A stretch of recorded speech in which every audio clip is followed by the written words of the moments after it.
Hi, this is Misha, and today we're going to revisit the CZ-805 Bren.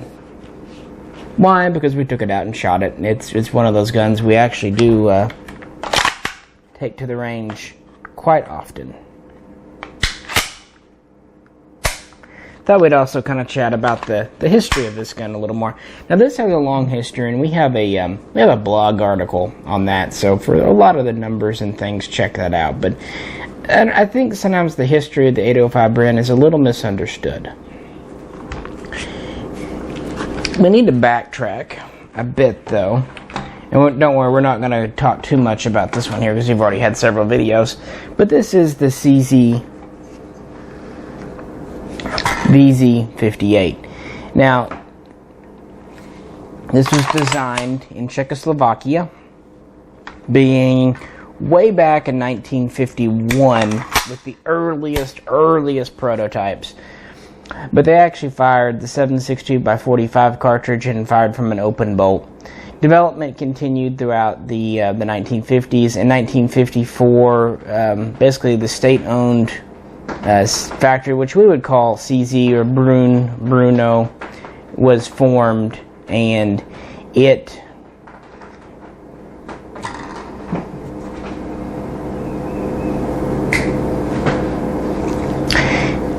was formed in 1954, and really the competition went away, and the Czechoslovakian, the communists were in power, and so this was the gun that came to be. In 1956, it was chambered for the Soviet 7.62x39 cartridge, and in 1958, they went to a striker firing system over hammer. A lot of people like to call this an AK. It is in no way an AK. None of the parts interchanged, not even the magazines. We have a video disassembling it and talking about the internals and stuff, so check that out for more details on the Vz.58. But it is a cool little gun. And this one here is from Checkpoint USA. It's a Czech receiver, Czech barrel. It's pretty much the closest thing you can get to the real McCoy. But they're very neat guns. They're lightweight, handy. They still have a machined receiver. But they were relatively expensive to mass produce. So going back as far as the 70s, a program was started in Czechoslovakia called the Lada-S program. And it was basically to replace this rifle here. They would do several versions of the Lada, and they would really take their sweet time.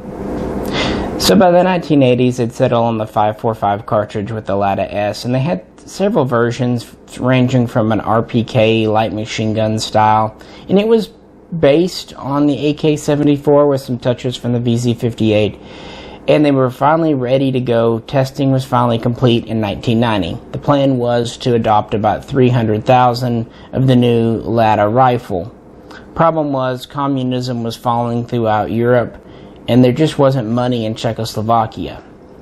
Well, then in 1993, Czechoslovakia broke apart into the Czech Republic and Slovakia, and effectively killed the Lada. On top of that, they were starting to make 5.56 ammunition, 223 throughout a lot of Eastern Europe, including the Czech Republic, and so the Lada was just basically shelved.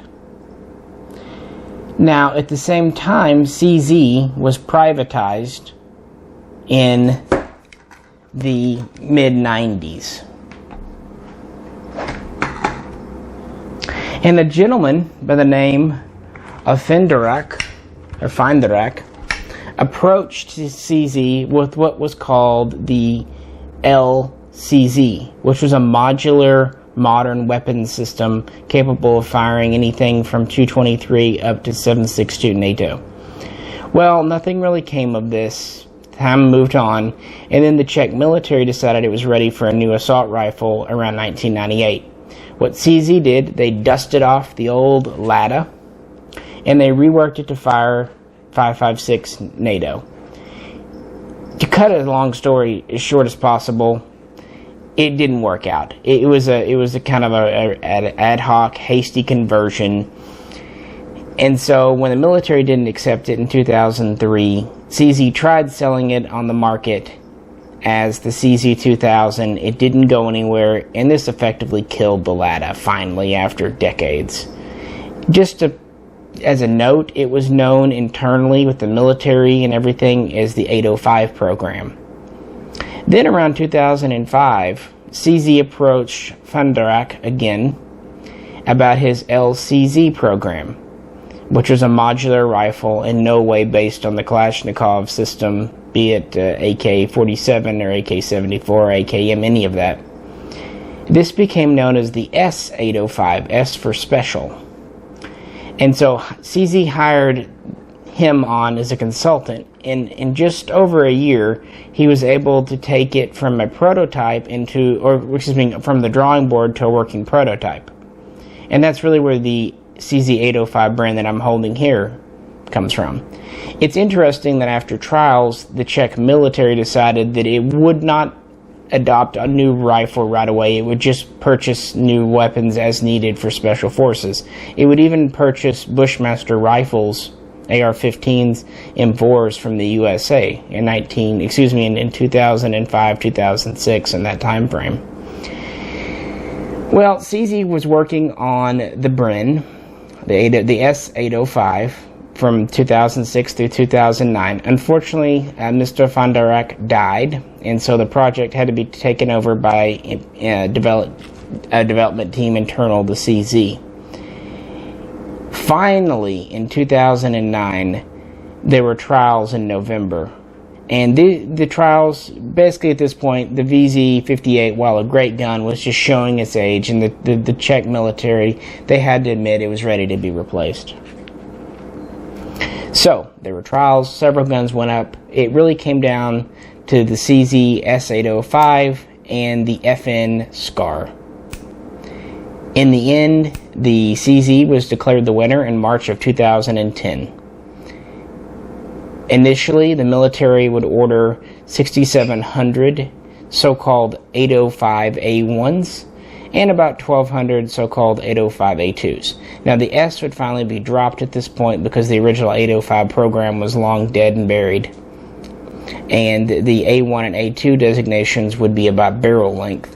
The receiver, the chassis, all that would be the same, but the A1 would have a 14.3-inch barrel, give or take, and the A2 would have an 11-inch barrel. So they would have some kind of pre-production prototypes and for field testing in 2010, but then the Czech military said it wanted some changes, and some of these were pretty major. For one of the biggest changes that they requested was to go from a 7-lug rotating bolt to a 6. Larger bolt lugs, more durable, I'm sure, but this required a pretty decent redesign. They also wanted a reinforcing pin with the magwell, and they wanted interchangeable grip straps for the pistol grip. And these are just some of the changes that the military requested.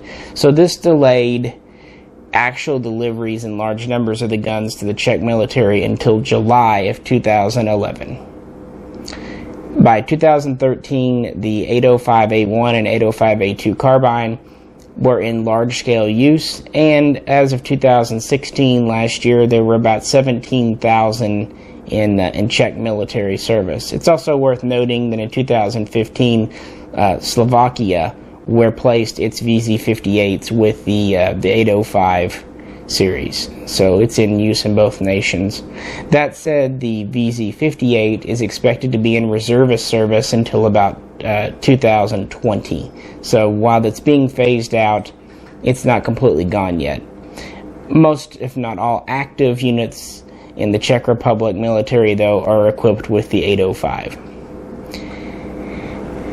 Alright, so that's a long-winded history. I'm sorry for that, but how else to get to it? Because again, and that was the shortened version. There was a lot of politicking and infighting going on, and oh boy howdy. But now, this is the semi-automatic 805 S1 Carbine, which has been offered by CZ for a little over a year now. It is an awesome gun. It comes out to the range with us quite a bit. My shooting partner has the 805 pistol, so between the two of us we have both versions. This has a 16-inch cold hammer forged barrel with a 1 in 7 twist rate. The original 805A1 would have had a slightly shorter barrel, about 2 inches shorter.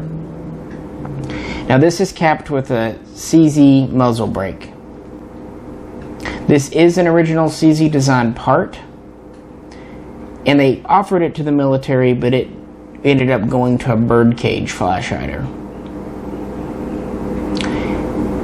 I would put the birdcage on this one, except one thing they did for the American market. They went from the original 14mm thread, which is the same as a Kalashnikov, to using 1/2 by 28, so standard AR-15. It was a good change for the U.S. market, but it is irksome because I do have an original flash hider, but no way to put it on. I've been thinking about various ways to deal with it. I might cut the barrel down and then pin it on. I'll figure out something. Moving back, we have adjustable gas system. It has 2 positions, one for standard and one for adverse. It's also useful if you're going to do a suppressor.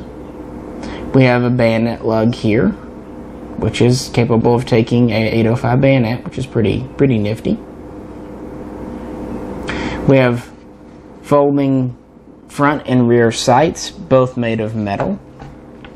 They're pretty much based on the Magpul sights, but these are CZ made, but they're kind of a copy of the Magpul Pro sights.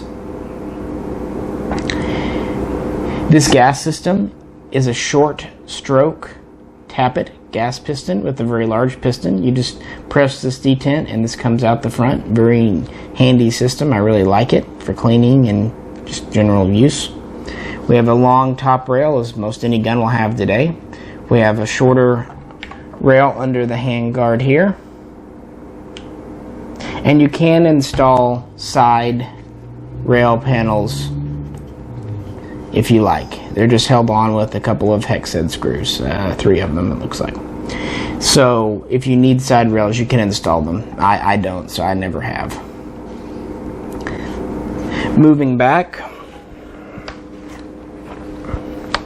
we have that rotating bolt we talked about, very AR style, with the massive bolt carrier group, although it is smaller than the Scars. Very smooth action. The mag wells are really neat on these. As you notice, mine does not take standard AR mags. Instead, I put in the classic mag well that CZ offers, and to switch between them, all you have to do is take that front pin out and pull down. It's just held on with the dovetail, and I could put on the AR-15 mag well that it originally came with if I wanted. Now, the military requested that they add a stabilizing pin, and when you buy these new from CZ, they come with them. It's just a long, solid pin that you can install. I don't keep it in mind just because I like to switch mag wells, and it just makes it more complicated, and for civilian use, it's not required. Get that little pin back in there. And there we go. See, it's secure with that pin. But if you want, you can put the stabilizing pin in if you aren't going to go back and forth. But I like to go back and forth between the mag wells. This version offers a paddle mag release. It takes these translucent 30-round mags. They hold 5.56, 223 of course. They are very heavily based on the German HK-G36 mag. In fact, HK-G36 mags will fit and function in this mag well perfectly, even using the bolt pulled open. So it'll use both, and then, like I said, I bought that mag well. When it comes from the factory, it has the AR-15 one, so quite a bit of versatility there. The trigger on this is very nice for being a military grade. And since I've had it a year and have fired it quite a bit, it's only become nicer. We have an ambidextrous safety. It's made of metal. It's quite large, but not so large it gets in the way. This pistol grip does have an interchangeable back strap, just as the military requested. This is the standard size. I know they at least offer a large. I'm sure they'll make different ones, and it gives the aftermarket room if it wants to try to change that up.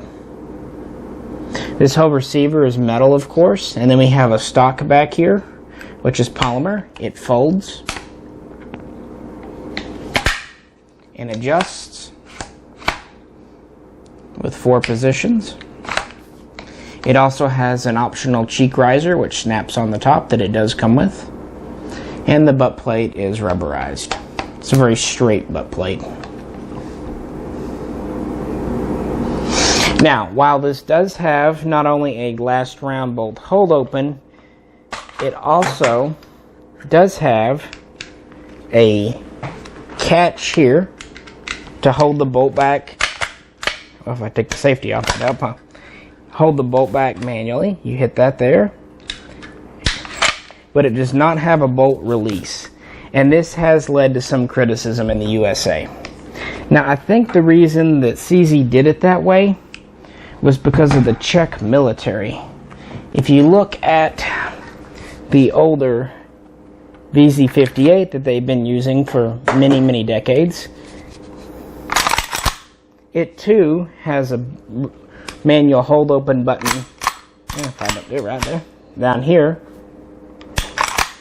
But it does not have a release. So it has a bolt hold open, but no release. So I think they were trying to kind of mirror the same controls that the military had been using.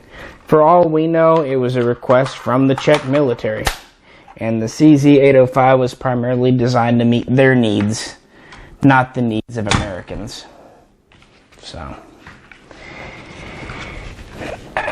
pretty much everyone I've talked to and know that's fired either this rifle of mine or any of the others out there really appreciate it. It is a little weighty, but it is well balanced. It's about it's just under 8 pounds. So it weighs less than an M16A2, but more than an M4, but not by much. If you look at the newer M4s with the heavy A1 type barrel and railed handguards, they're bumping 8 pounds, pretty close to it as well.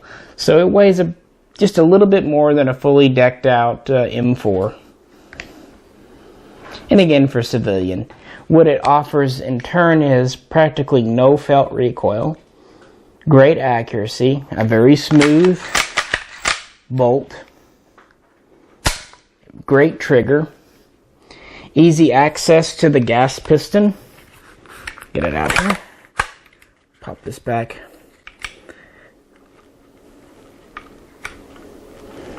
Come on. It's sticky from the last shooting trip. Sorry about that. I haven't cleaned it yet since we got back. There we go. It's your gas. And you just dump your piston assembly out. And that is it. That is your... Put this in my lap here if you don't mind. Sorry about that. This is your gas piston. And this actually stays stationary and moves back and forth. This is actually normal and it pushes back on the carrier. So it's spring-loaded, a very large assembly. I like that quite a bit over the Scar, because the Scar has a small gas piston, and you have to kind of worm it out. I don't know how else to explain it. You really need a tool to do it, a special tool. Whereas this is just easily accessed and gotten to. I just find it's a little more user-friendly, easier to get to, and all that good stuff. So yeah, there we go.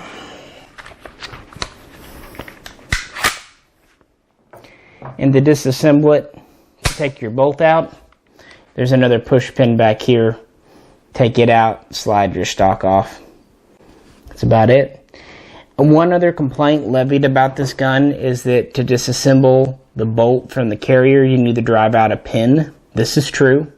But at the same time, it shouldn't be something you have to do. You can clean all the surfaces that you need to without disassembly.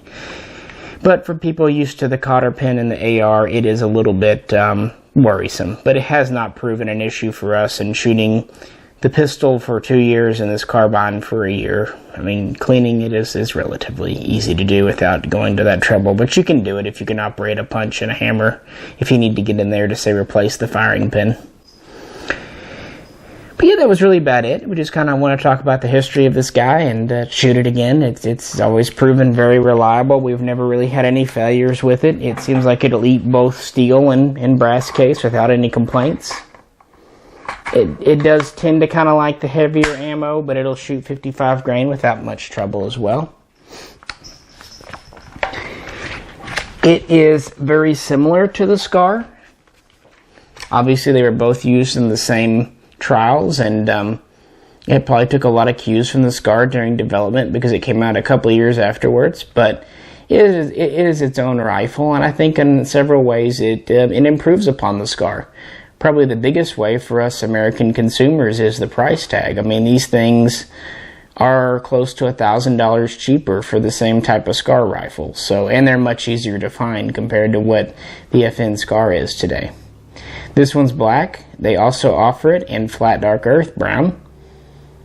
And, you know, we'll see what they do in the future. The barrels do come out very easily, at least as easily as on the Scar. So there's a very easy possibility for barrel kits and whatnot.